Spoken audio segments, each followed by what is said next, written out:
Hello, happy Friday. Welcome to take 3 of trying to start this Q&A.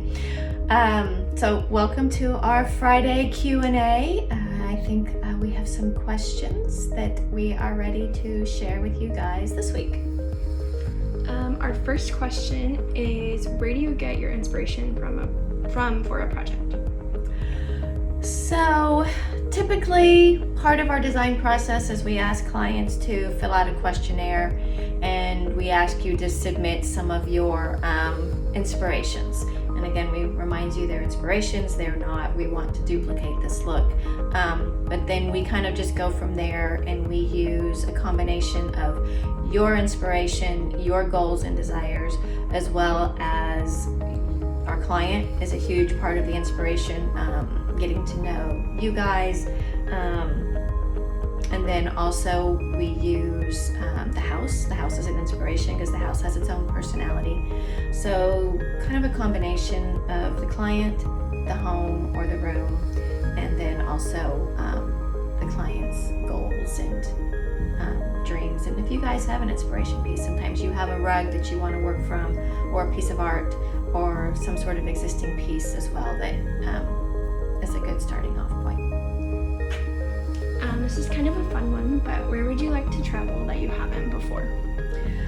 Okay, so I have never been to Italy, and that is my entire bucket list. It is 1 through 100 going to Italy. So actually my husband and I are going to be married for 25 years next year, and that is our anniversary trip, is going to Italy. So that's where I want to go. Our third question is, what is High Point and what do you enjoy most about it? High Point is my happy place. So High Point, North Carolina is a little city, a town in North Carolina that is basically, it's got a section or a portion of it that is just dedicated to interior design. So it's blocks and blocks and blocks of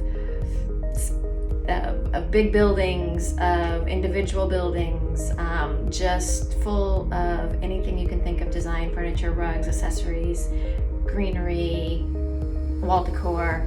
And so you just go, and vendors from around the world are there presenting, and you can sit on things, you can test things out, you can feel them.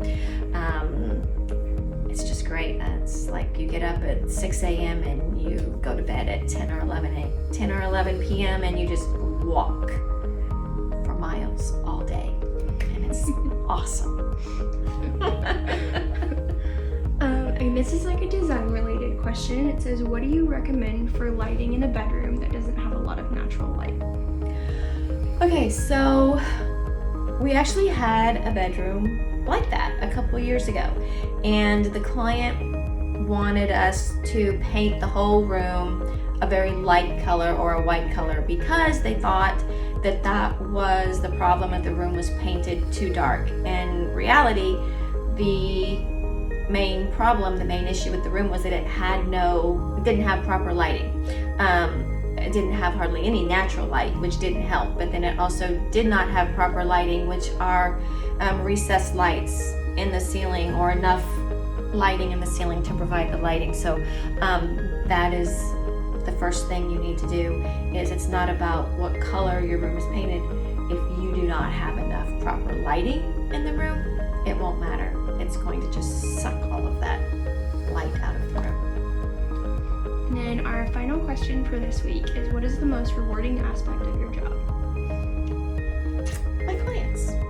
My clients really are. At the end of the day, creating a space that makes them happy when you come home. So I really do believe one of our main mottos is we create rooms that hug you when you come home.